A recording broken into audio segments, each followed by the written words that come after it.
Well, hello everybody, it's Danny back from Deep South Homestead. I almost said on porch time today, but guys, I've got new information. In my last video I done about the drought that's hitting our corn and everything here, I just did not know how to explain it. But I got information in. Now see, this is the beauty of this lifestyle.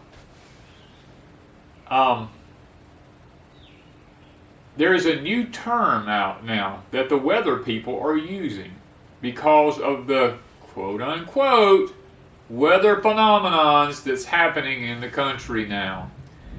It is now called flash drought. And when I heard it, I was like, flash drought? And they said, yes, flash drought. See, a normal drought takes a month to 2 months to transpire. But the new term flash drought can happen in as little as 5 days. You can go from luscious, beautiful green to parched, shriveled up, dry dust in 5 days. Now, flash drought, if all my information is correct that I was given, is brought on by, of course, lack of rain, some wind, intense sun, and radiation. Guys, you remember me telling you that the magnetic fields or the geomagnetic fields around the earth, when they're relaxing, that's allowing more radiation from the sun to come in. According to the weather people, what I'm finding out is the intense radiation from the sun mixed with these other elements that I just explained is causing now what the nation is calling flash droughts. It's starting to happen in the Midwest and all over the country. So what happened to me really is not anything special, but it is quite different because you see, Wanda and I have done, look, we've looked at this thing like crazy. We have, of course, the corn. It's really weird now because we went around on our property here and not everything's dying. Okay, we got corn, we have a hydrangea, and one of the trees that are almost drought resistant is a huckleberry. We have a huckleberry back here that the sun don't even hit. Looks like you took a blowtorch and just burned it. I mean, it's just burnt. Sitting there, everything around it pretty green, that huckleberry is burnt. And my grandpa fig, loaded with figs, beautiful green leaves on it.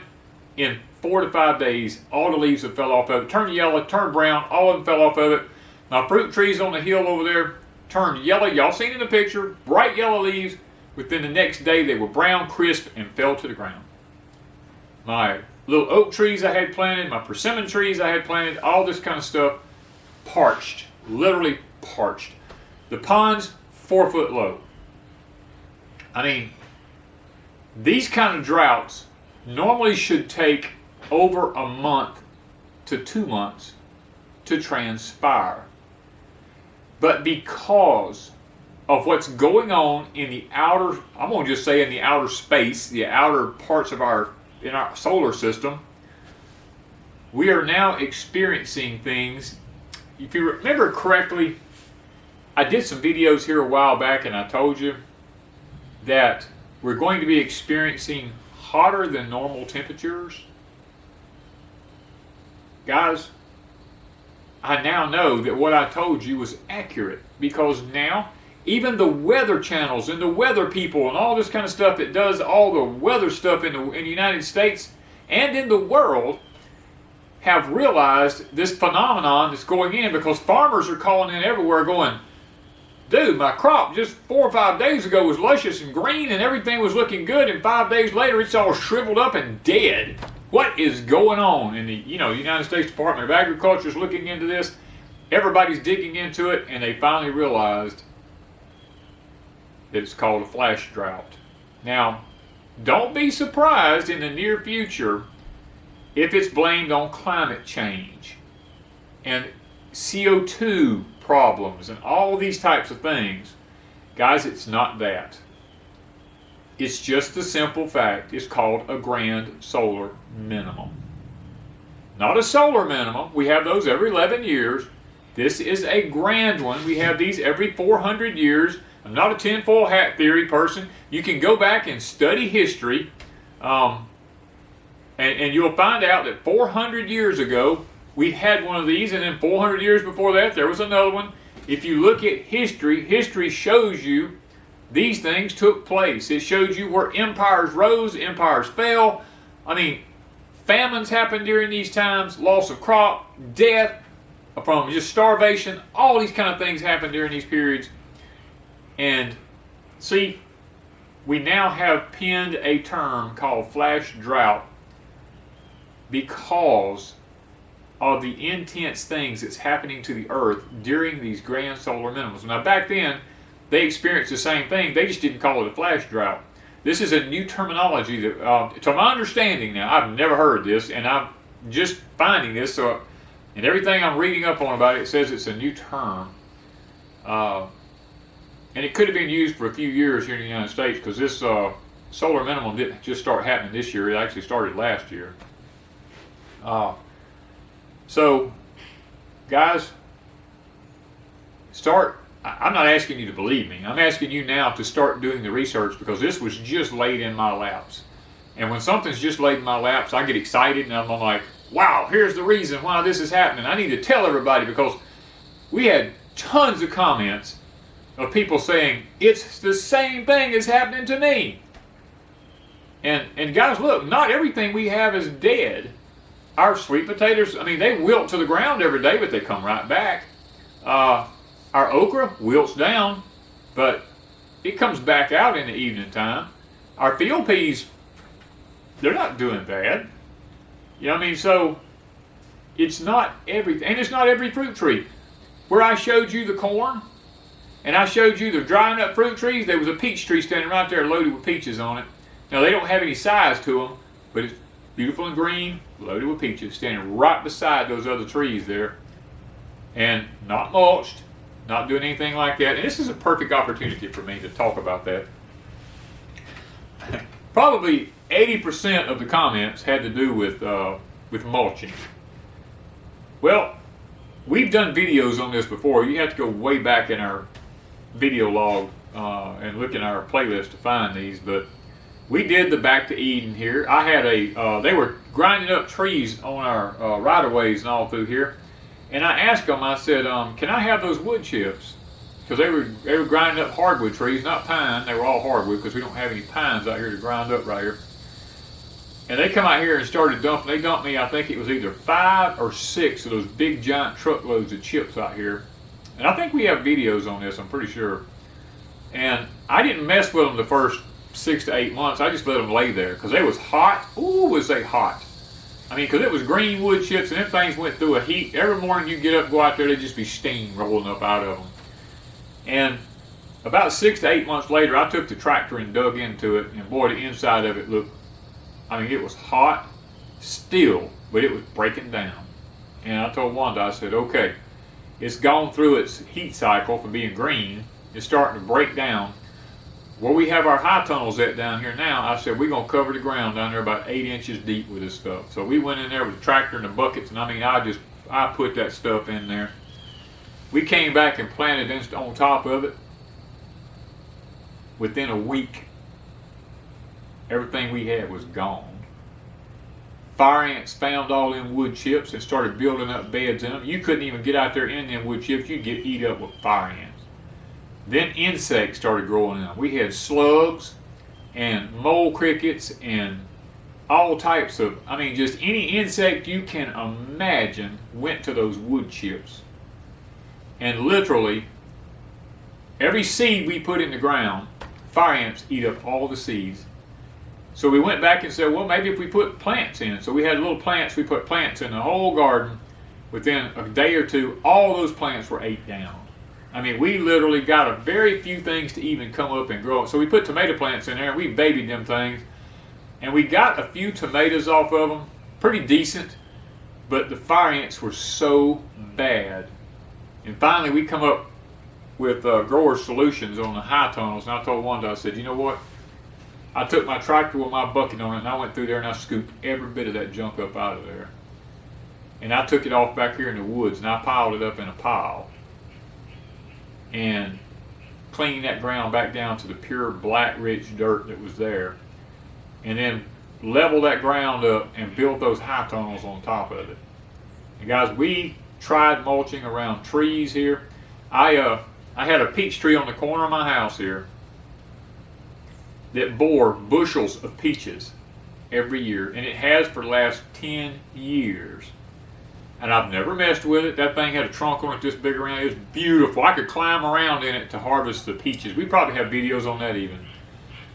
I got this bright idea watching YouTube videos to put some good old cow manure out there around it and wood chips and stuff. So I went out here in the barn and I scooped up me a whole 2 or 3 5-gallon buckets full of cow manure, and I come dumped it around it, and I put wood chips all around on it, on top of that manure and everything. And I put some lime in there with it to help. I said, man, this is going to be great. And in 2 or 3 months, that tree was dead as a wedge. Broke my heart. Fire ants was taking over everything. I was like, what in the world? So I dug all that stuff up out of there, hoping that it might revive it, but it killed it to the ground. Not only did I have a fire ant problem, but the cow manure I put in there, we didn't realize that the hay that we had gotten to feed those cows at that time was loaded with grazon, where it had been sprayed in fields. The grazon, the fire ants, all of this stuff together killed my prize peach tree. So today, after looking at the Jadam methods of doing things and all that, and looking at the Korean farming ways of doing things, grass, deep grass, is one of the best. And plus I've been going to some other regenerative agricultural type videos looking at them. Deep grass is one of the best mulches that you can get for trees. Now what happened, because let me explain this. Deep grass maintains moisture and shade for the roots of the tree, and the tree doesn't get as hot. The mistake that was made, see, I mow my place about once every week or two. I had no clue that we were about to go into the type of drought, the flash drought that we were going to have. I had just the week before mowed my whole place. It was deep in bahia grass. I had just went through with my mower, mowed the whole place, because usually I blow the bahia grass all up around the base of the trees and let it rot and decay.